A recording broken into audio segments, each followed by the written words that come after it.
if I'm working that welcome offer until March of next year, having the American Express Gold card and paying the annual fee and not using it makes 0 sense to John whatsoever. So, for now, I'm going to save that money on the annual fee and not pay it. So, I reached out to American Express today and got into a chat with them, and the person I was speaking with, she was very nice, but she tried her hardest to get me to keep the card. Obviously, she mentioned, the benefits of the card, the credits, she's like, she made mention that I have used the credits on the card recently and so on. And I'm like, yes, that is correct. I have.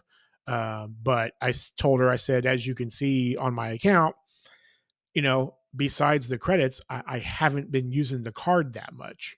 Uh, and so I said, I just don't see myself keeping it for a while. And uh, she basically said that, well, I know you said you're eating at home more than dining out. So the card has, 4X on groceries. And I told her, I said, yeah, I know that. But again, I'm not using the card right now because I'm putting spend on other cards right now.